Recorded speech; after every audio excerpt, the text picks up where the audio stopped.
The Qingqing sect elder was still studying the Book of the Nine Demon School, a forbidden tome filled with knowledge of poison and sorcery. Around him, snakes gathered, specimens for future research. He decided he would examine the book more thoroughly once he returned to the sect. Meanwhile, the various squads of both sects were utterly annihilated by Pyo Wu. Despair spread across the disciples' faces. In the suffocating darkness, panic threatened to consume them. The Amei sect elder raised her voice, steady and commanding, calming her disciples. "Do not panic," she said.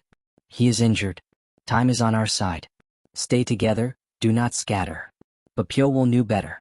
He was at a disadvantage.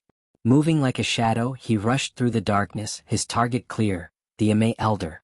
Just as he was about to strike, she turned sharply, sensing him at the last instant. Her whisk lashed out, colliding with him in a violent clash. In that brief moment, Pyo Wu seized his chance. Ignoring the blow meant for him, he struck her eye. A scream echoed through the cave as blood spilled. One of her eyes was gone. "Damn you," she cursed. Before he could retreat, a blade pierced him from behind. It was the youngest disciple of the Amei sect. "I was lucky," she said, her voice trembling yet resolute. "In the darkness, I trusted my senses." She tightened her grip on the sword and asked, "Why didn't you surrender?" "Surrender?" Pyo Wu laughed hoarsely. With a twist of his wrist, thin strings wrapped around her arm, forcing her blade away. He wrenched himself free and leaped back, creating distance between them. "If I surrender," he asked with a smirk, "will you spare me?" She hesitated. Pyo Wu chuckled. "I knew it. You're not here to capture me, you're here to erase every piece of evidence." Her eyes sharpened. "How much do you know?" His expression twisted with rage. "Everything is connected to the abbess of the 9 calamities," he spat. "The leader of the Amei sect. She's a demon, scum unfit to walk this earth." The injured elder screamed, blood streaming from her ruined eye. Seo ran. "Stop listening to him. Kill that villain immediately." Seo Ran clenched her jaw. "I may not respect my master," she said coldly, "but I will avenge my fiancé." She charged. Facing her head-on was suicide. Pyo Wu knew that. Suddenly, a violent surge of energy blasted into him from the side. His body slammed into the cave wall with bone-crushing force. Blood spilled from his mouth as he collapsed. The Amei disciples froze. The Qingqing sect elder stepped forward, sword gleaming in his hand. Pyo Wu was still alive, but barely. The Amei elder rushed to finish him off, but the Qingqing elder raised his hand. "Step back." He approached Pyo Wu, his gaze sharp and menacing. "Why did you kill Wu Gunsang?" "Because he was an assassin," Pyo Wu replied simply. The elder frowned. "Does even an assassin not know right from wrong?" Pyo Wu laughed bitterly. "I was kidnapped at 14. I never had the luxury of choosing right or wrong. I had no choice." His laughter echoed, hollow and broken. The elder saw it then, pure malice. And beneath it, wasted potential. Had he been raised properly, he would have been a magnificent talent. Pulling out a request letter, the elder asked, "Do you know who commissioned this?" Pyo Wu smirked. "I have a good guess." He smiled wider. "I even stopped them from killing me, because I'm thinking of the same person." Silence fell over the cave. Pyo Wu burst into hysterical laughter. Cold sweat drenched the Amei elder. She foresaw what was coming. Their secret had been exposed. The Qingqing elder straightened. "A quick death would be too merciful for you." He grabbed Pyo Wu by the feet and began dragging him deeper into the cave. Pyo Wu's body was torn and mangled, yet his laughter never stopped. "This is atonement," the elder said coldly, "for all the lives you've taken." Atonement? Pyo Wu's mind drifted. 7 years of hell. A stolen childhood. A life violated and shattered in their shadows. Who will atone for that? Who will compensate me? Dragged into the darkness, he laughed, not at them but at the cruelty of his own fate. The elder dragged Pyo Wu into the very cave where he had earlier discovered the forbidden book, its depths crawling with poisonous snakes, their cold bodies coiling over one another in endless motion. He stopped. Turning back, he looked down at Pyo Wu and asked coldly, "Do you have no intention of atoning for your sins?" Pyo Wu answered with laughter. Broken, hoarse, unrepentant. The elder's expression hardened. That laughter was his answer. "You have no right to live in the same world as us," the elder declared. "Die a painful death while atoning for your sins here." With those final words, he hurled Pyo Wu into the ditch below. Pyo Wu's body crashed down, his vision blurring as unbearable agony flooded him. Thousands of snakes writhed beneath him, their fangs sinking into his flesh again and again. Venom surged through his veins, burning him from the inside out. Every breath felt like fire tearing through his lungs. Above, the elder turned away. "Seal this cave," he ordered his disciples. "Let it never be used again." Then they left. The cave fell silent, except for the sound of hissing. Pyo-wul lay there, his body broken, strength nearly gone. The snakes continued to bite him relentlessly, as though tearing apart his existence piece by piece. His consciousness flickered, hovering on the edge of death. So this is how it ends, he thought. Then his jaw clenched. Did they really believe they could dispose of him with starving snakes? A twisted grin crept across his face. Summoning the last shred of strength left in his body, Pyo-wul reached out and seized a snake. Ignoring the pain, he sank his teeth into it, biting, tearing, devouring it whole. Venom and blood mixed in his mouth. The snakes recoiled. Then he grabbed another. And another. He ate them. One by one he consumed the very creatures meant to kill him. Poison burned through him, destroying and reshaping his body simultaneously. His flesh screamed, his bones ached, yet his will refused to break. Hours passed. Then days. Eventually the cave went completely silent. The ditch that once teemed with thousands of vicious snakes was empty. At its center sat Pyo-wul. His hair had turned long and white, cascading down his back. His body had changed, hardened, tempered, reborn through poison and agony. Slowly he stood up. His eyes were calm. Cold. "This isn't atonement," he murmured. "It's the beginning." Stepping out of the pit, Pyo-wul knew one thing with absolute certainty. It was time to begin his journey of revenge. The scene shifted to a bustling marketplace, alive with noise and movement. Suddenly, a body came crashing down from the top floor of a brothel, smashing into the street below. The crowd scattered in panic as the man groaned, barely conscious. Standing above, on the railing of the Sapphire House, was a handsome young man with long white hair flowing down his back. His body was slender, almost fragile in appearance, yet his deep red eyes radiated something cold and terrifying. It was Pyo-wul. He looked down indifferently and spoke, his voice calm but absolute. "Do not disturb me. I will only stay here for 3 days." Inside, Pyo-wul faced the head madam of the brothel. She stood surrounded by her bodyguards, her composure wavering as she took in the man before her. The guards were still reeling from the display of strength they had just witnessed. One of them snapped angrily, "You won't be safe if you lay a hand on the martial artists of the Sapphire House." Pyo-wul tilted his head slightly. His fingers rolled casually. Thin, invisible strings flickered into existence. "Sapphire House?" he said flatly. "Never heard of it." In the next instant, the strings tightened around the guards' necks. They collapsed to the floor, bodies convulsing, white foam spilling from their mouths. Death hovered just a breath away. The madam froze. With nothing more than a flick of his wrist, he had subdued them. This man was no ordinary guest. Trembling, she dropped to her knees. "This one failed to recognize a master," she pleaded. "Please forgive them. I will compensate you however you wish." Pyo-wul's red eyes shifted to her. The madam felt as though she were staring into the gaze of an enormous serpent hidden deep within a rainforest, silent, patient, and lethal. Slowly, Pyo-wul raised 3 fingers. 3 days, he said. "No one disturbs me." The strings loosened and vanished. The guards fell limp, gasping for air. The madam bowed deeply. "Understood." Gathering her courage, she asked carefully, "May I know this master's name?" "Pyo-wul." Nothing more. A name that should have belonged to the dead. 3 days later, Pyo-wul emerged, now properly dressed, ready to leave. The madam personally offered him food for his journey. He accepted nothing, leaving without a word. After he disappeared into the crowd, the madam turned to the girl who had attended him. "Who was he?" she asked. The girl lowered her head. "Just a guest who stayed for 3 days." The madam exhaled slowly, her hands still trembling. "To think I couldn't recognize the grim reaper standing before me." She looked toward the road he had taken. A new star of death has appeared in the Jianghu. Heavy rain poured from the sky, drenching the mountains in a relentless downpour. Pyo-wul sat on the window frame of an abandoned house, gazing out at the blurred world beyond the rain. 7 years had passed since that incident. The memories clung to him like scars that refused to fade. To move forward, I must break free from the past. His crimson eyes hardened. The Ame sect. The Qingqing sect. They would pay for what they had done. To gather information, he was heading toward Qingdu. Suddenly, hurried footsteps approached. 3 figures emerged through the rain, a woman, a man, and a monk, rushing toward the abandoned house in search of shelter. As soon as they entered, the sound of rain was joined by loud bickering. "If you hadn't insisted on taking that path, we wouldn't be lost," the woman snapped. The man scoffed. "Hey, because of me we met someone interesting, didn't we?" "Shut up," she shouted. In the midst of their argument, the woman noticed Pyo-woo sitting silently by the window. Her eyes widened slightly. She approached him with an easy smile, while the monk clasped his hands together and bowed politely. "Greetings," the monk said calmly. The woman tilted her head, her tone suddenly playful. "You're quite handsome to be living alone in these mountains. Fancy meeting someone like you out here." The man beside her grinned.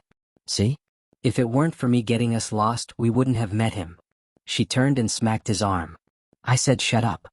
Clearing her throat, she turned back to Pyo-woo, her tone now polite. "Forgive us. Let me introduce ourselves. My name is Hyo Runju." Pyo-woo nodded slightly. "Pyo-woo." The monk and the man followed with their own introductions. Runju glanced at him with curiosity. "Where are you heading?" "Chengdu." Her eyes lit up. "That's our destination too. Would you mind traveling together?" Pyo-woo studied them quietly. 3 people, each utterly different.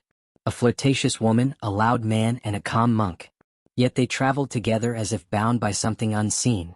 Who is the center that holds this group together? The thought intrigued him. After a brief pause, Pyo-woo nodded. "Very well." A large cargo ship was being loaded along the riverbank, crates and sacks stacked high as laborers shouted over one another. Before long, the vessel was ready to depart. Pyo-woo and the 3 companions had managed to secure passage aboard the ship. As the boat drifted away from the shore, Hyo Runju leaned against the railing and glanced at Pyo-woo. "So," she asked casually, "what brings you to Chengdu?"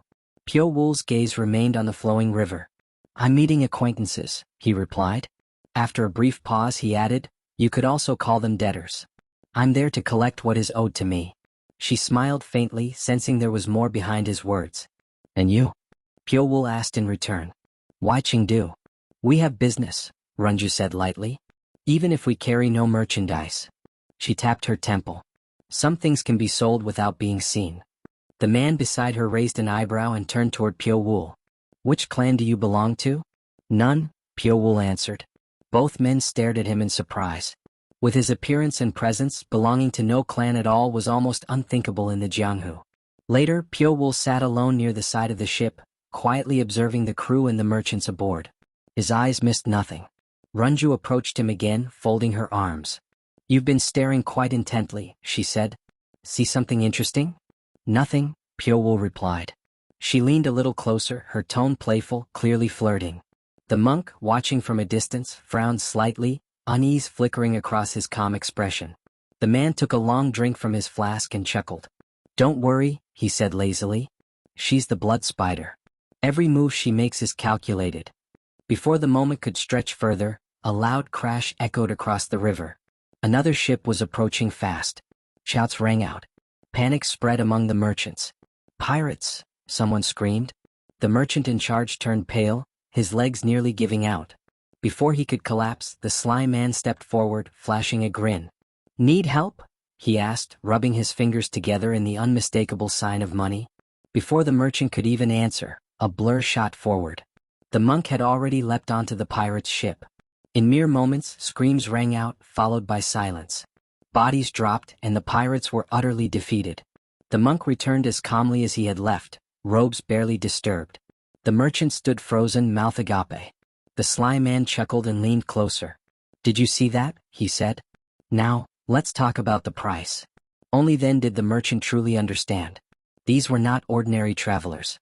They were mercenaries, soldiers for hire. And Pyo-woo, watching silently from the side of the ship, finally began to understand the group he had joined. After finishing off the pirates, the monk returned calmly to the cargo ship, his robes barely damp. The sly man was already collecting his payment from the shaken merchant, counting the coins with practiced ease. The monk glanced around and frowned. "Next time," he said evenly, "tell that woman to handle such matters." "She wasn't there," the sly man replied with a shrug. At the other end of the ship, Hyo Runju was still busy. She leaned close to Pyo-woo, her movements deliberate, her voice soft as she made one advance after another. "Why don't you stay with us when we reach Chengdu?" she asked with a smile. Traveling alone gets lonely. No, Pyo replied coldly. Not a single crack appeared in his expression. None of her charms worked. The sly man watched from afar, eyes narrowing slightly. In a pirate attack, most people panic, he thought. But this man didn't even blink. Those eyes, deep red and still, were not ordinary. Frustrated, Ranju finally gave up on subtlety. She huffed and began acting coy, raising her voice just enough to draw attention. I can't believe this, she said dramatically. A girl shows interest and you reject her so easily? Pyo turned to her at last. I'm not interested in poisonous roses, he said flatly. No matter how beautiful they are. For a brief instant, the smile on Ranju's face cracked. Just slightly. Then she laughed again, smoothly covering it up. So you admit I'm beautiful? Pyo didn't answer.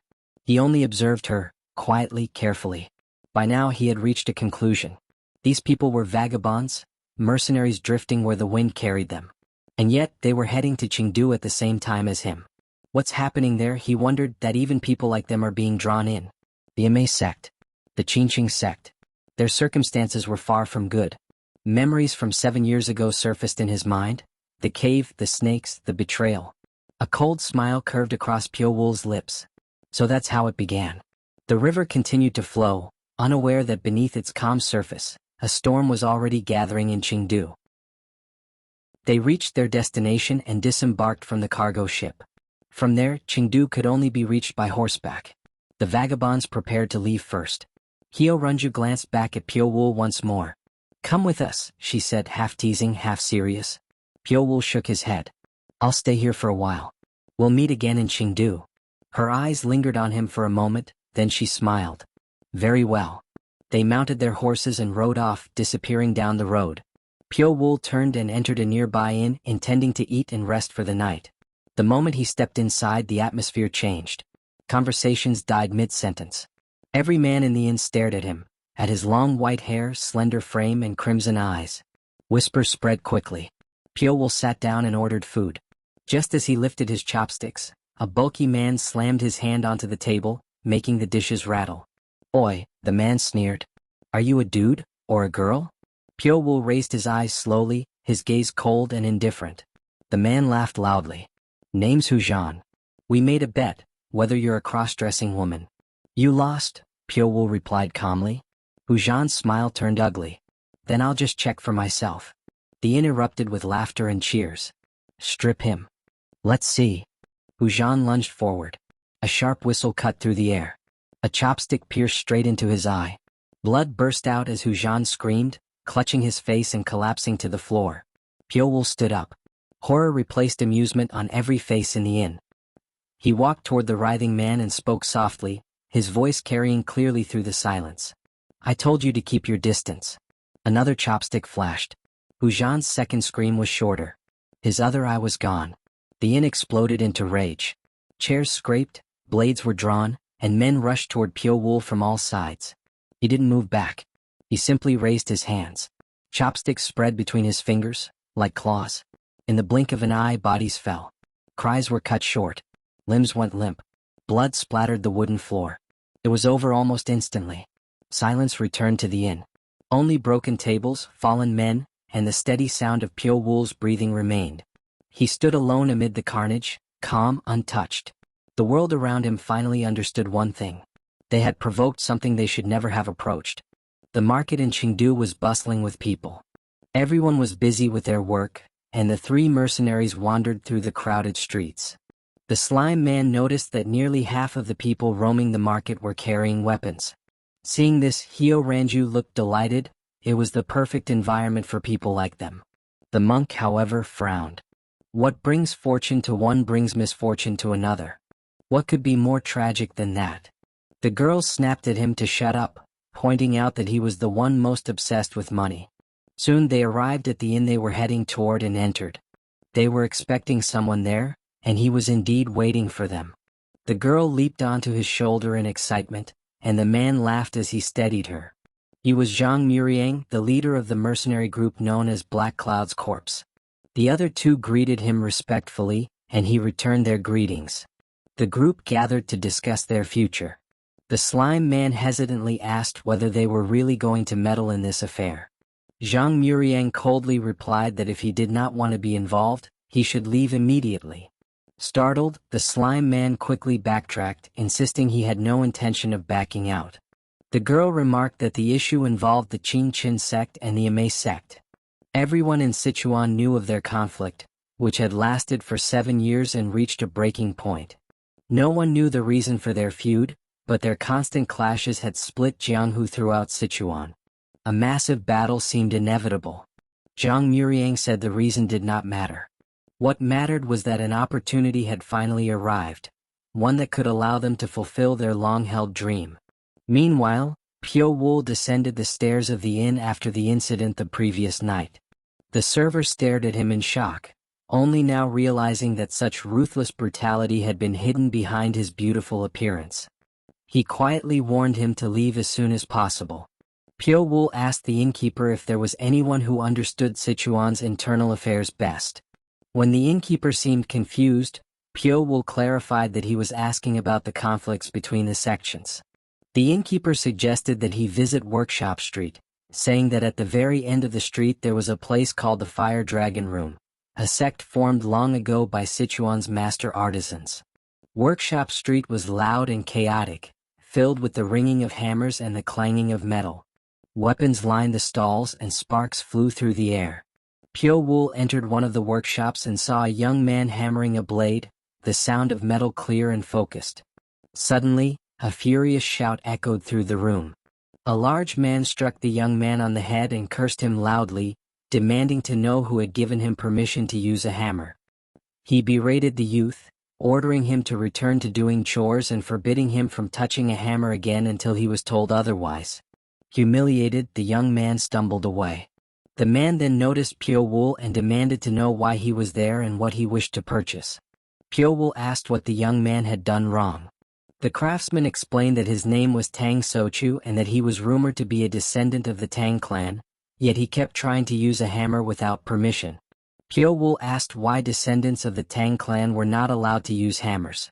The craftsman scoffed, realizing Pyo Wool must be new to Sichuan. He explained that the Tang clan had fallen into ruin during the war with the demons after siding with a demon-cursed faction. As punishment, they were wiped out by someone known as the strongest in history. Since then, the Tang clan had been regarded as traitors, and no workshop dared to pass down secret techniques to anyone bearing their blood, fearing history would repeat itself. Pyo Wool remarked that descendants were paying for the sins of their ancestors. The craftsman coldly replied that the Tang clan had brought ruin upon themselves. When asked what he wished to buy, Pyo Wool answered that he was looking for a flying sword. The craftsman led him to the weapons displayed in the back. Pyo Wool noticed the unusually high volume of orders and asked about it. The craftsman confirmed that since the Amei and Qingqing sect had begun fighting in full force, weapon orders had doubled. Though chaos had spread throughout Sichuan, business was booming. As Pyo Wool turned back, he saw Tang Sochu being bullied again, other artisans mocking him for daring to touch a hammer.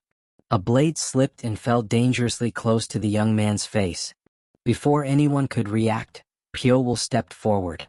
He said calmly that humans were far more atrocious than beasts. The moment a person allowed themselves to be seen as worthless, they would be torn apart until nothing remained. If one made endurance a habit, they would be forced to live forever as something lowly. Standing face to face with Tang Sochu, Pyo Wool gave him a choice. How would he live? Pyo Wool told him that if he made endurance a habit, he would have to keep living like a lowly dog. The other men shouted at him, demanding to know who he was to meddle in their affairs, but Pyo Wool paid them no attention. His gaze remained fixed on Tang Sochu. How will you live? He asked again. Angered by being ignored, one of the men lunged toward Pyo Wool. At that moment, Tang Sochu suddenly pounced, sinking his teeth into the man's neck and pressing a dagger toward his eyes. The others erupted in curses, yelling that Tang Sochu was nothing but a beast. Tang Sochu glared at them coldly. "When did you ever treat me like a person?" he said, tightening his grip. The man he had bitten went limp, fainting from shock. The others screamed that Tang Sochu would not get away with this, but he no longer cared. He was tired of being beaten and humiliated. He warned them that he would slit the throat of the next person who dared to touch him. Dragging their unconscious companion, they retreated, hurling curses as they left. Once they were gone, Tang Sochu collapsed from exhaustion. Pyo Wu carried him back to his home, a shabby hut with almost nothing inside. Pyo Wu remarked that it was a nice place. Tang Sochu thought he was being mocked, but Pyo Wu was sincere. Compared to the cave where he had once lived among poisonous snakes, this hut felt peaceful. Tang Sochu assumed Pyo Wu was only saying that to console him. Pyo Wu soon said that he had somewhere to go and began to leave. Tang Sochu asked where he was headed. Pyo Wu replied dryly, asking whether Tang Sochu usually involved himself in other people's affairs. Pulling his hair back with a smirk, Tang Sochu shot back that Pyo Wu had done the same. Pyo Wu paused, then agreed. He said there were people who owed him, people who had used him, abandoned him, and hunted him. Tang Sochu asked if he was seeking revenge and who those people were. After a brief silence, Pyo Wu answered that it was the Qingqing sect, the Amei sect, and all those who supported them. Tang Sochu was shocked. He shouted that Pyo Wu had gone insane, that he was trying to wage war against the entire force of Sichuan by himself.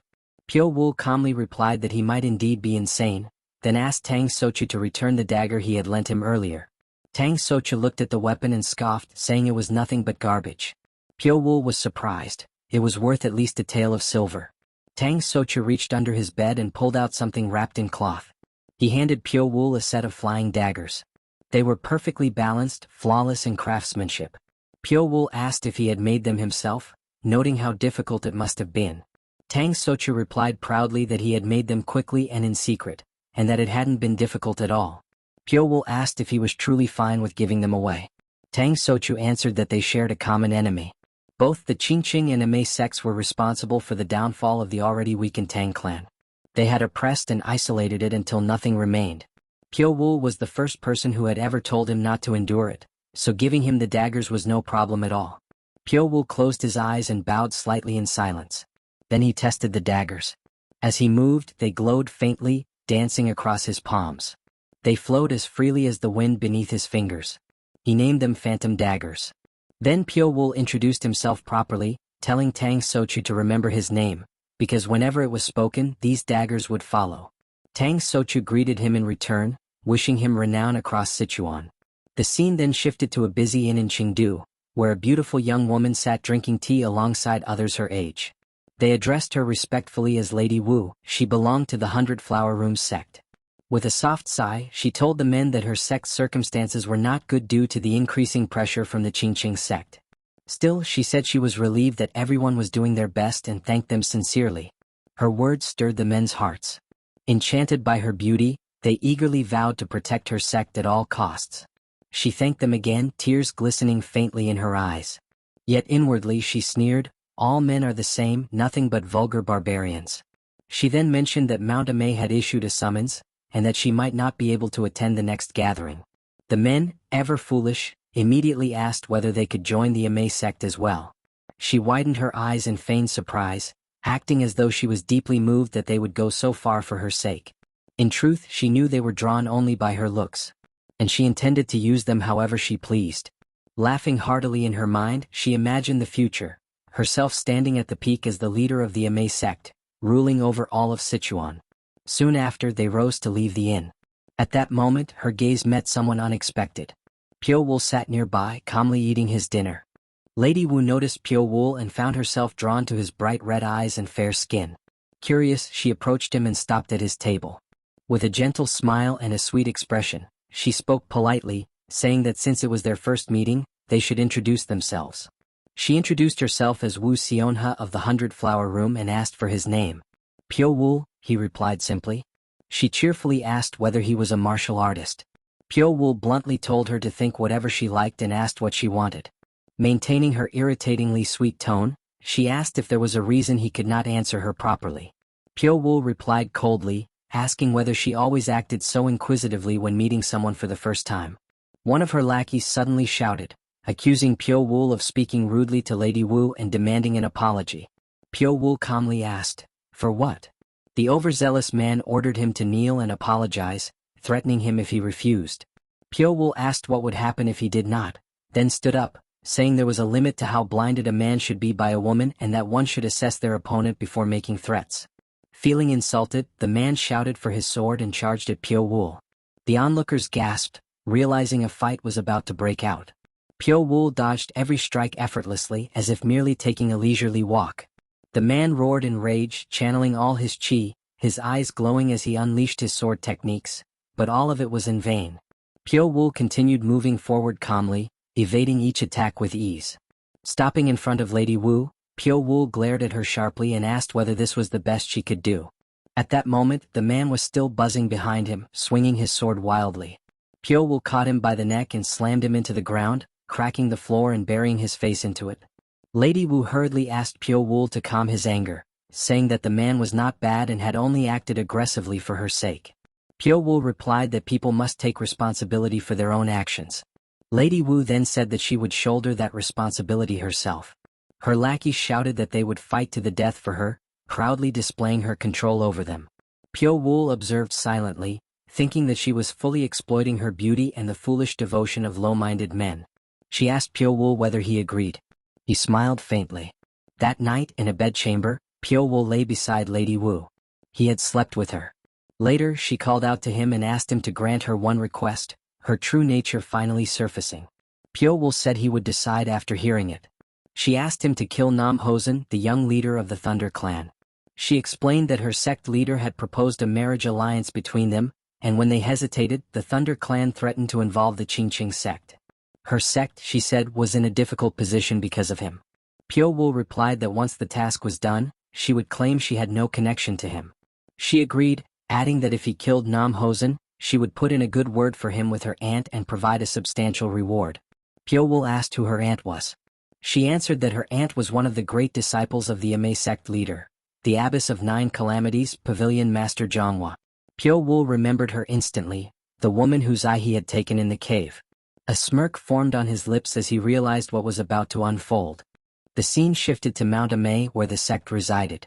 2 vagabonds from the Black Cloud Corps were climbing the long stone stairs leading to the sect. Soon they stood inside the grand hall before the elders of Mount Ame. At the head sat the sect leader, the Abbess of 9 Calamities. Beside her stood her eldest disciple, the one-eyed Manhwa, and her youngest disciple, Yong Seo Ran. The abbess spoke first. She stated that a group of vagabonds would never spill blood for free, so they must be seeking compensation. The 2 replied calmly that they indeed wanted something in return. They could not afford to suffer losses. "How much do you want?" she asked.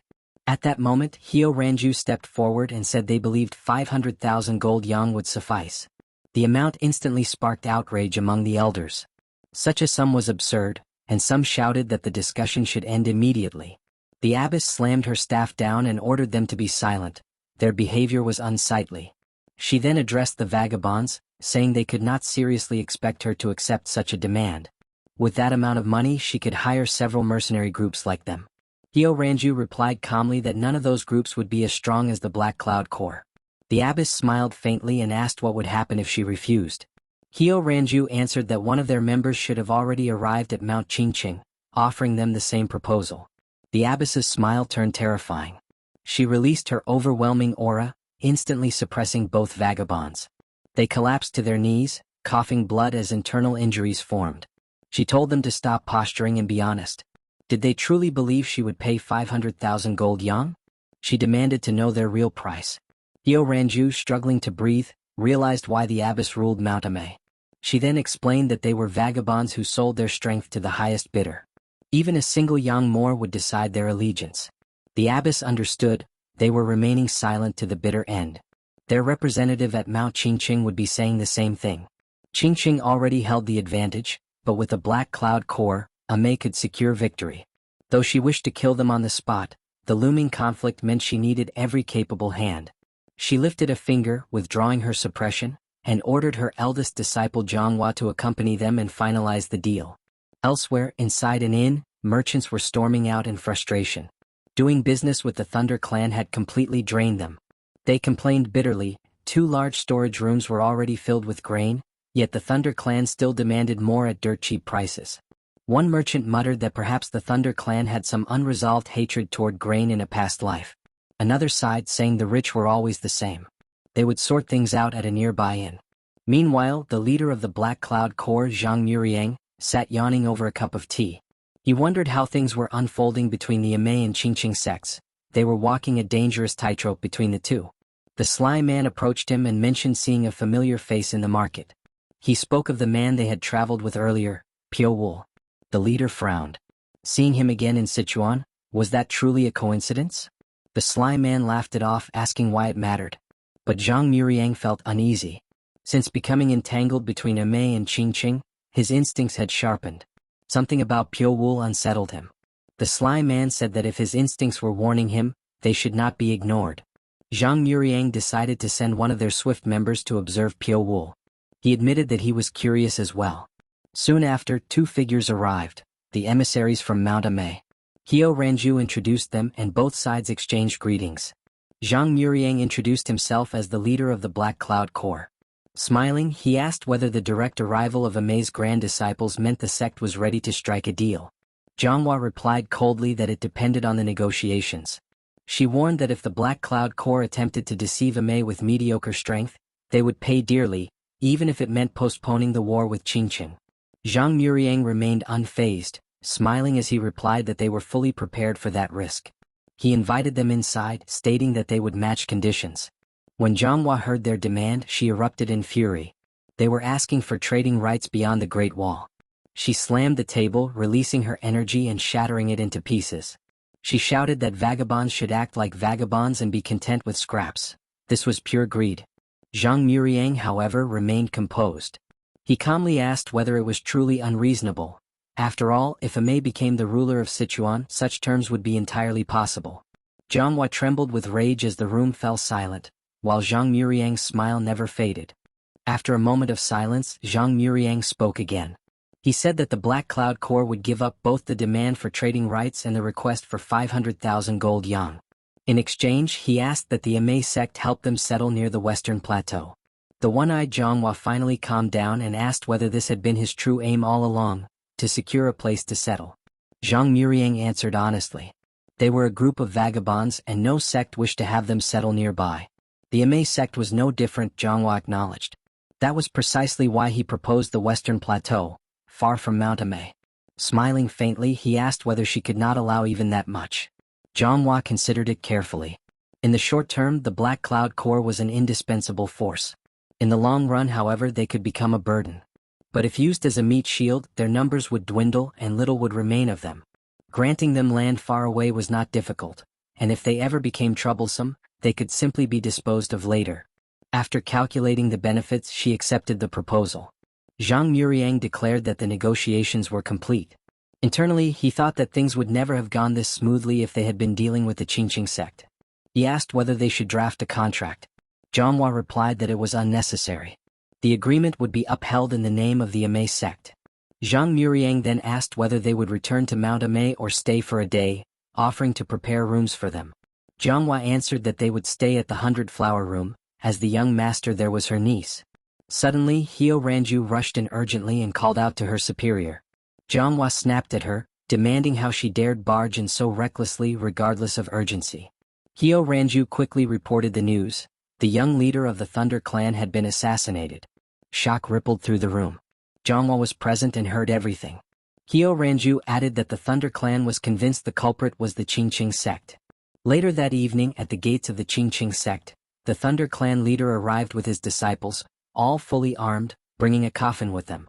The Qingqing sect leader stepped forward and asked why he had come with a coffin. The Thunder clan leader retorted that he should be the one asking that question. He opened the coffin, revealing the corpse inside, bruised from head to toe. The wounds were unmistakable. They bore the marks of the Qingqing sect's 72 sword waves. The Qingqing sect leader was shocked. It was undeniably their technique. The Thunder clan leader demanded whether they still intended to make excuses. His disciple had clearly died by Qingqing martial arts.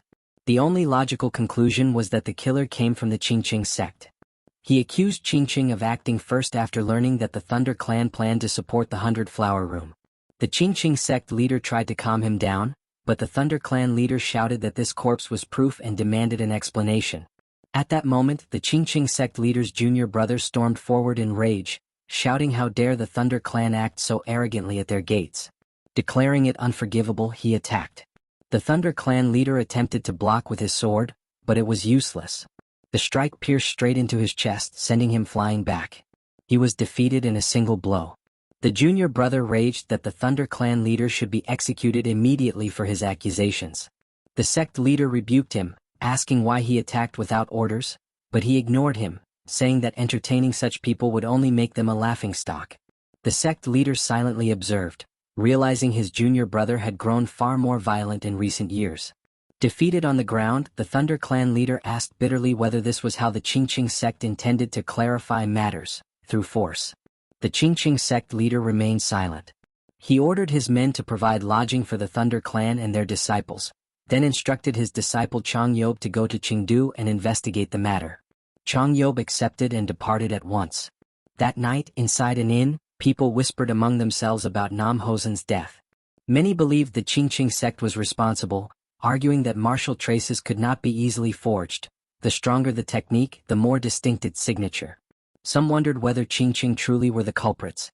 The murmurs passed by a closed room. Inside, Pyo Wu sat alone, sipping tea quietly, already contemplating his next move. Lady Wu came to him and asked quietly, "How did you do it?" Pyo Wu looked at her calmly. "What are you talking about?" She explained, the death of Nam Hosen, and how the Qingqing sect had been made the culprit. Pyo Wu denied it without hesitation and stood up. Lady Wu pressed on, asking again whether he was the one who killed him. Pyo Wu stepped closer. Lowering his voice, he asked, "Why does it matter who the killer is? What's important is that he's dead." He gently lifted her chin, drawing close to her lips. In a hushed voice she replied, "Yes, you're right." Just as Pyo Wu was about to kiss her, she suddenly stepped back. She told him it would be difficult for them to meet for a while, as an important guest had arrived. Pyo Wu asked who it was. She answered that Zhanghua, the first disciple of the Amei sect, had arrived along with her aunt and her junior sister. Because of her aunt's fussy personality, Lady Wu had to attend to them personally. Pyo Wu asked what Zhanghua was doing in Chengdu. Lady Wu replied that the Amei sect had come to hire a vagabond group called the Black Cloud Corps. She had heard they were among the most powerful of the vagabond groups and that their leader was especially intelligent. Pyo Wu then asked when she would be returning to her sect. She replied that she would be staying at the 100-Flower Room for a while. Saying that she had to take care of her guests, she told him she must leave now and that they would meet again next time. Pyo Wu stood there alone, thinking about Jianghua's junior sister. He recalled the cool-headed and menacing girl he had encountered 7 years ago in the cave. There was a chance he might see her again in Chengdu. He was certain that the Qingqing sect would be in complete turmoil over Nam Hosen's death. For now, it was better to wait and let his plan unfold. Pyo Wu had assassinated Nam Hosen using his flying daggers, brutally killing him while performing the Qingqing sect's secret technique. The next day, Qingqing sect disciples arrived at the site of Nam Hosen's assassination and began their investigation. One of them remarked that although the sword traces were rougher, they were undoubtedly those of the 72 sword waves. The head disciple wondered whether an outsider had somehow learned the technique. Another disciple immediately denied the possibility, stating that it was a secret art known only to a select few, even within their own sect. However, the head disciple reminded him that there had once been a time when a transcript had leaked, containing only the sword movements. The investigator rejected the idea, explaining that without the Qingqing sect's cultivation technique, a single person could not bring out even half of the art's true power. They speculated that perhaps another sect had reverse-engineered the movements and created a compatible cultivation method. With no clear conclusion, they decided the priority was determining how the assassin had infiltrated the area. Standing silently, the head disciple briefly thought of the assassin they had encountered 7 years ago, but dismissed it. That man was surely dead. Later, as they walked through the market toward their lodging, they encountered Zhanghua of the Amei sect and her disciples approaching from the opposite direction. Both sides aggressively unsheathed their swords, glaring at one another as their enmity surfaced openly. The Qingqing sect's head disciple and Zhanghua exchanged sharp verbal insults. Xiao Ran quietly urged her elder sister to withdraw, but Zhanghua snapped at her to be silent. How could they turn their backs on these Qingqing bastards? Zhanghua accused the Qingqing sect of killing the Thunder Clan's young leader while knowing he was to be betrothed to the 100-Flower Room's heir, condemning them for discarding their humanity so easily. The Qingqing disciple retorted that she should shut her mouth, that they had spent 7 long years killing the most promising talent of their sect. Xiao Ran stood behind them, troubled. She wondered where everything had gone wrong. The Amei sect had started it, never knowing the assassin would truly kill Wu Gunsang. That assassin was long dead, yet they were still dancing in his palm. She didn't even know his name. Suddenly realization struck her. She felt a cold gaze upon her and turned around, but no one was there. At that moment, Pyo Wool, dressed in black veiled clothing, walked past them unnoticed, silently observing before disappearing into the crowd. Later, he revealed himself and murmured that her senses were as sharp as ever. He needed only a proper ember to ignite the fire of conflict, but the big players had already gathered. It wasn't a bad start. After all, they were already fighting like cats and dogs in the middle of the market. Later, when night fell, Hyo Ranju was seen questioning Pyo Wool about where he had been the entire time. She said she had been waiting for him. Pyo Wool was slightly surprised. He hadn't expected her to come looking for him. She had arrived with the Sly Man and Zhang Muriang, the captain of the Black Cloud Corps. The four of them took their seats together and began dinner, after which they explained why they had come to meet him. Zhang Muriang introduced himself as the captain of the Black Cloud Corps. He told Pyo Wool that he had heard a great deal about him and that fate had brought them together in Chengdu. Since that was the case, they might as well share a meal. Pyo Wool remained silent, merely observing and listening to what he had to say. Zhang Muriang continued, saying that Hyo Ranju had taken a strong interest in him, which was why he had wanted to meet Pyo Wool at least once. Now that he was seeing him in person, he could tell how strong he truly was. He added that Pyo Wool was concealing his intense aura extremely well, drawing attention instead to his flashy appearance. However, such concealment could not fool him. The energy leaking from you, Zhang Muriang said calmly, is already abnormal. Hyo Ranju chimed in, openly praising Pyo Wool. Getting straight to the point, Captain Zhang Muriang asked Pyo Wool if he would be willing to join the Black Cloud Corps. Pyo Wool listened intently without interrupting. The captain continued, explaining that most people saw the Black Cloud Corps as nothing more than a band of vagabonds. However, he had a dream of his own, to have the Black Cloud Corps acknowledged as a legitimate sect. To make that happen, they needed every capable person they could gather. He said that he was willing to offer anything Pyo Wool desired.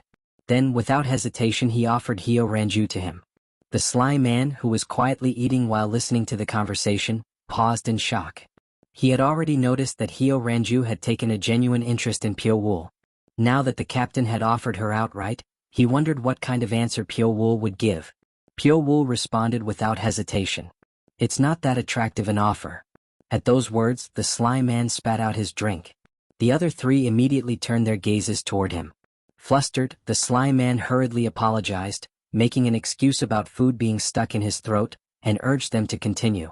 After a brief silence, the captain spoke again. What is it you don't like about the offer? Zhang Muriang asked calmly. Joining the Black Cloud Corps, or having Ranju? Pyo Wool replied bluntly.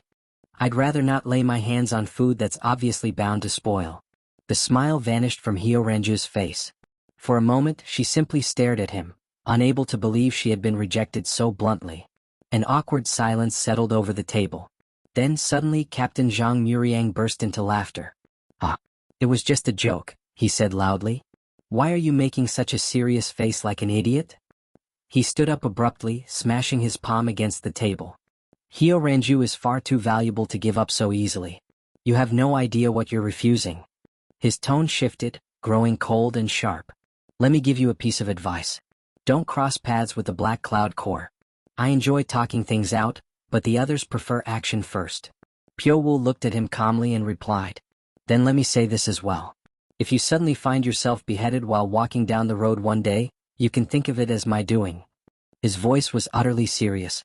Zhang Muriang fell silent, glaring at Pyo Wool. Then Pyo Wool laughed lightly and said, It's just a joke. Why are you making such a serious face like an idiot? The captain remained standing, speechless. With that, the dinner came to an end. The scene shifted to the Golden Heaven clan, where the disciples of the Qingqing sect were staying. The investigator greeted his senior brother and reported on the Amei sect's movements. They had not taken a single step outside the 100-flower room. He had dispatched several disciples around the area as a precaution. The head disciple nodded grimly. He was determined to track down the scoundrel who had killed the young leader of the Thunder clan as soon as possible, so proper countermeasures could be taken before the situation escalated. The investigator agreed. That was precisely why they had contacted the Hao clan. Their information network spread across Sichuan like a spider's web, especially through the backwaters and hidden routes. If anyone knew who had approached the Thunder clan that day, it would be them. After reporting, the investigator took his leave. Left alone, the head disciple frowned. More sects were becoming involved than he had expected. If the assassin was not caught quickly, the situation could spiral out of control. Elsewhere in the dead of night, a man pressed his ear against the wall of an inn. He was certain the target was inside, yet he could not sense even the faintest presence. Not a breath, not a shift in air. He was spying on Pyo-woo. He knew Pyo-woo was extraordinary, but this level of concealment was deeply unsettling. The man gave a subtle signal to his fellow members stationed on the terrace of the opposite building. One of them departed immediately to report to the vice-captain of the Black Cloud Corps. Later, he returned and reported that there had been no movement throughout the night. The vice-captain ordered them to continue surveillance. The captain was deeply bothered by Pyo-woo's presence. The spy resumed his work, studying a map spread before him. His gaze lingered on the gates of Mount Qingqing. Fighting there would be disadvantageous. The terrain was ill-suited for horses. If possible, they needed to draw their enemies down to the foot of the mountain, where their 200 horses could be used effectively. Suddenly he felt a chilling gaze. Instinctively he hurled several daggers into the ceiling. Nothing. No presence. No sound. He frowned, convincing himself that he was being overly sensitive, and returned to studying the map. Unseen behind him, hidden perfectly within the shadows, Pyo-woo watched in silence, memorizing every plan, every route, and every intention, already calculating his next move. The scene shifted to the 100-Flower Room, where the Amei sect was currently residing. Manhwa was seen instructing her junior sister, Seo Ran, to return to Mount Amei at first light the following morning. Seo Ran frowned. She asked for the reason behind such a sudden order, but Manhwa dismissed her question outright. She told her there was nothing left for her to do here and that she should return and stay by their master's side. The negotiations with the Black Cloud Corps had been successful, and for now there were no remaining tasks. Seo Ran argued back, pointing out that a clash with the Qingqing sect could happen at any moment, and her presence might be needed. However, One-Eyed Manhwa coldly replied that it would not be a problem. The mercenary group would serve as their meat shields, and Seo Ran should simply follow orders. With a quiet sigh, Seo Ran finally agreed. She told Manhwa she would leave at dawn and bowed in farewell. Later that night, Jianghwa's niece, Lady Wu, arrived carrying a tray of fresh fruits. Manhwa asked her why she had come. Lady Wu replied cheerfully that she simply wanted to keep her company, as she might feel lonely. Manhwa narrowed her eye and commented that Lady Wu looked unusually bright and healthy, asking if she was seeing someone. Lady Wu smiled and admitted it. In her mind, the image of Pyo-woo surfaced. She told Manhwa that the man was quite useful. Then, lowering her voice, Lady Wu said that he might be the one who killed Nam Hosen, the young leader of the Thunder Clan. Manhwa stiffened. She asked if Lady Wu was certain of such a serious claim. Lady Wu hesitated and admitted she was not completely sure. There was no concrete evidence yet. However, she promised that if she confirmed it, she would personally bring him to Manhwa. Manhwa leaned back, her expression easing slightly, and agreed. She then began to ask the man's name. Before she could finish her sentence, a scream rang out from somewhere within the compound. Both women rushed toward the sound. Outside one of the rooms, several disciples stood frozen in terror, their faces pale with shock. One of the girls, trembling, finally spoke. She stuttered that Gongsun, a disciple of the Amei sect, had been killed. An assassin had struck. And according to what she had seen, the killer had been sent by the Qingqing sect. The next day, the captain and vice-captain of the Black Cloud Corps were seen walking through the 100-Flower Room, discussing the shocking news. A second-generation disciple of the Amei sect had been assassinated inside the 100-Flower Room itself. The captain frowned deeply. He wondered aloud if he had chosen the wrong side to cling to. However, the vice-captain calmly reassured him. In his view, this was actually a favorable outcome for them. The more shaken the Amei sect became, the more they would come to rely on the Black Cloud Corps. Still, both of them shared the same unease. An assassin of such caliber operating within Sichuan was troubling. It had been 7 years since the fall of the Blood Shadow Group, and since then, not a single assassin organization had dared to set foot in Sichuan. The captain muttered that an orthodox, prestigious sect would never openly hire an assassin. The vice-captain paused, then asked quietly, "Could there be a third party involved?" At those words, the captain's thoughts immediately drifted to Pyo-woo, and to the threat he had casually spoken during their last encounter. He quickly asked whether the man assigned to watch Pyo-woo had reported anything unusual. The vice-captain replied that the report stated Pyo-woo had not left his room for the past 4 days. The captain pressed him again, asking if he was absolutely certain. The vice captain nodded firmly. He was sure. After a brief silence, the captain exhaled and said they should stop investigating Pyo-wul and instead focus entirely on monitoring the movements of the Qingqing sect. Elsewhere in the 100-flower room, One-Eyed Zhonghua was explaining the situation to the Black Cloud Corps captain. She stated that their disciple had been killed by an assassin and demanded that he examine the wounds himself. The captain carefully inspected the body. The wound on the disciple's neck was unnaturally thin and precise, far too sharp to have been made by a sword. There was no tearing of the flesh, no curling of the skin. It was as if something like a silver wire had been used, clean, exact, and merciless. Zhonghua asked him if he had ever seen such an injury before. The captain shook his head. She then asked if he suspected anyone. Once again the captain's mind flashed to Pyo-wul, but he dismissed the thought almost immediately. It couldn't be him. Lowering his gaze, he apologized and told her that he had no answers that would satisfy her. Zhonghua clenched her fist and asked when the Black Cloud Corps' forces would arrive in Qingdu. The captain replied that it would take at most 2 days, though the Qingqing sect would surely become wary if cavalry entered the city. At that moment, Jianghua's aura surged violently. She declared coldly that it did not matter, they could crush the Qingqing sect in an instant. The captain stiffened in shock and asked if she was suggesting an immediate full-scale frontal assault. But One-Eyed Zhonghua was no longer listening. Her rage had consumed her completely. She no longer cared about strategy or consequences. All she wanted was to obliterate the Qingqing sect, no matter the cost. Seeing her state, both the captain and the vice-captain exchanged glances, then nodded in agreement. Unseen by any of them, Pyo-wul stood quietly in the shadows behind One-Eyed Zhonghua. He watched her trembling fury, her overflowing killing intent, and calmly observed that everything was unfolding exactly as he had planned so far. Later that night, the captain of the Black Cloud Corps was seething with rage. One of his men lay on a hospital bed, both of his eyes gouged out, his face wrapped in blood-soaked cloth. The captain turned sharply toward Hyo Ranju and demanded to know how this had happened. With her head lowered, she replied quietly that she had gone to see Pyo-wul, and that things had spiraled out of control. The captain slammed his fist down and shouted at her to explain everything properly. Taking a breath, Hyo Ranju began recounting what had happened earlier that day. Pyo-wul had been sitting alone in a restaurant, eating his meal in silence. He simply wanted to eat in peace. That was when Hyo Ranju approached him, her movements deliberate, her expression flirtatious. Pyo-wul did not look up. He continued eating as if she did not exist. Unbothered, she sat down anyway and began speaking to him casually, telling him that she had come to check whether he was doing well. She added that she also wanted to apologize. Only then did Pyo-wul finally glance at her. His voice was calm and indifferent as he asked a single question. What for? She told him that their behavior the other day had been disrespectful, and that he might have been surprised by it. Pyo-wul replied indifferently that he did not really care. Hearing this, Hyo Ranju felt anger surge inside her.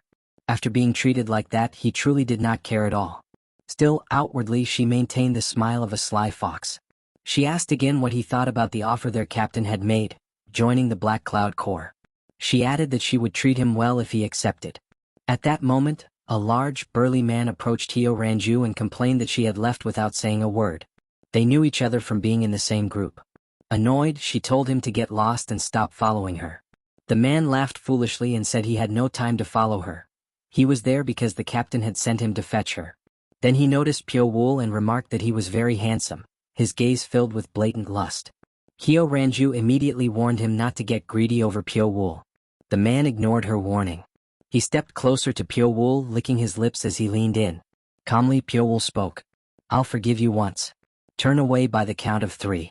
If you don't, I'll make sure you never see anything again for the rest of your life. The man scoffed arrogantly. What's this cutie yapping about? Pyo-wul began to count. 1, 2, 3. In an instant, his chopsticks flew toward the man's eyes. The burly man reacted quickly, blocking them with his massive hands and smashing the table beneath him, shattering it into pieces. But Pyo-wul was already gone. In the next moment, Pyo-wul appeared behind him. His flying daggers moved like shadows, silver wires wrapping tightly around the man's body and cutting deep into his flesh. The man screamed in agony and collapsed to his knees. Blood splattered across the floor. Pyo-wul grabbed the man's head. His expression was cold, terrifyingly calm. Then, without hesitation, he gouged out both of the man's eyes. Hyo Ranju screamed, repeatedly calling the man's name. It was over in seconds. Pyo-woo stood there silently, his daggers hovering around him as blood dripped to the floor. Hyo-ranju lashed out at him with her whip, but it was useless. Pyo-woo dodged effortlessly, her attack only managing to separate him from the wounded man. She glared at him and shouted that this should end here. The man had paid for his mistake and there was no need to spill more blood. Pyo-woo stared at her without saying a single word. Then he turned around and walked out of the restaurant. As he left, Hyo-ranju shouted after him, warning him to be careful. Their comrade was in that state because of him, and if he continued acting recklessly, he would not be able to avoid an unexpected misfortune. Pyo-woo did not care. He walked away calmly. Outside the restaurant, he noticed his sleeve had been torn and muttered that he needed new clothes. After hearing Hyo-ranju's explanation, the captain was stunned. At such a critical moment, one of their strongest warriors had been reduced to this pitiful state. Hyo-ranju clenched her fists and said that her pride had been crushed, and she would make Pyo-woo pay for this humiliation. The captain nodded coldly. They would dispose of him after the matter with the Chingching sect was resolved. Once their cavalry regrouped, they would make their move. He ordered Hyo-ranju to make thorough preparations. Somewhere in the city, inside a small, secluded house, a man could be seen speaking from behind a wooden barrier. He was the Chengdu branch manager of the Hao clan, an information broker who dealt in secrets. Seated across from him was the head disciple of the Chingching sect. The branch manager replied calmly that finding the assassin would be as difficult as finding a needle in a haystack. The only clue available was that the killer had used a martial art belonging to the Chingching sect. The head disciple asked whether there were any rumors of someone unusual or outstanding in Chengdu. After a brief pause, the man replied that there was indeed one person, a man named Pyo-woo. He possessed beauty capable of charming others, yet was also a ruthless master whose skill could not be described with words. The disciple asked whether Pyo-woo might be connected to the death of the Thunder Clan's young leader. The branch manager shook his head. He said he did not know. The disciple paid the agreed price for the information and left. Now alone, the branch manager leaned back in his chair, deep in thought. Could the killer truly be Pyo-woo? He reached for a notebook and opened it. Inside was compiled information about Pyo-woo. He intended to send this report to the Hao clan headquarters so they could uncover Pyo-woo's true identity. He smirked proudly. He's under our clan's watchful eyes now. Just as he was reading, a hand reached out from behind and took the notebook. The branch manager froze. He could not move a single muscle. Invisible threads bound his body, soul-reaping threads formed entirely from Pyo-woo's chi. His voice trembled as he asked, Who are you? Pyo-woo stood behind him, casually flipping through the notebook. I haven't been here long, he said calmly, yet you've already gathered this much information on me. The man swallowed hard and introduced himself as the Chengdu branch manager of the Hao clan. He warned that the Hao clan would not stand idle if he were harmed. Pyo-woo smiled faintly. I know, he replied. That's exactly why I'm here. The manager's eyes widened. Pyo-woo continued, I don't like my information spreading around without my permission. Fear flooded the man's face. What do you intend to do? Pyo-woo answered quietly, You already know. The manager's mind raced. Is he revealing himself openly just to silence me? Is he going to kill me? He begged for his life, insisting that no one else had seen the contents of the notebook yet. Pyo-woo denied it calmly. Just moments ago, he said, you were already casually speaking my name and selling my information. The man desperately pleaded with him to believe otherwise. Then suddenly Pyo-woo loosened the soul-reaping threads. The branch manager felt the restraint fade and thought he was free. In the next instant he lunged forward to attack. Pyo-woo smiled, as if he had expected nothing else. He flicked his fingers once. There was no sound. No pain. The branch manager's head separated from his body in an instant, never even realizing what had happened. From the darkness, Pyo-woo spoke softly. I'll be taking the notebook. He vanished into the shadows. Only the headless corpse of the Hao clan's Chengdu branch manager remained, standing silently in the room. Somewhere in the city a fire broke out. People ran through the streets in panic, shouting that war had erupted, that the Amei sect and the Chingching sect had finally clashed. Disciples from both sides were slaughtering one another, each blaming the other for starting the conflict. Steel rang against steel, screams echoed through the streets and blood soaked the ground. Amid this mad dogfight, the captain of the Black Cloud Corps walked forward with his subordinates. He glanced at the corpses littering the road and muttered that this felt like a nightmare made real. Their hatred has reached the tipping point, the vice captain said grimly. This clash was inevitable. A middle-aged man suddenly stepped forward, shouting for everyone to stop fighting. He was the Fire Dragon Room Master. Stop this madness, he cried. Before he could finish his sentence, a flying arrow pierced his body. He collapsed instantly. The moment he fell, the artisans of the Fire Dragon Room erupted in fury and joined the battle. At that point, all hell broke loose. This has turned into a complete shit show, the captain remarked coldly. Scanning the battlefield, he noticed that the Amay sect was clearly lacking manpower. He turned to his subordinate and issued a sharp order. Summon the entire Black Cloud Corps.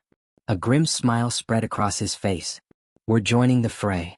One-eyed Manhwa strode through the chaos, walking past fleeing disciples without sparing them a glance. Her fury was unmistakable, radiating from her like a storm about to erupt. She came to a sudden halt as she encountered the head disciple of the Qingqing sect. The moment their eyes met, killing intent exploded between them. The head disciple pointed his sword at her and shouted, "All of this happened because the Amay sect hired an assassin to kill our elder brother, Wu Gunsang." Jianhua's lips curled into a cold sneer. "That's a blatant lie," she shot back shamelessly. "You Qingqing dogs are the ones who dragged Sichuan into bloodshed."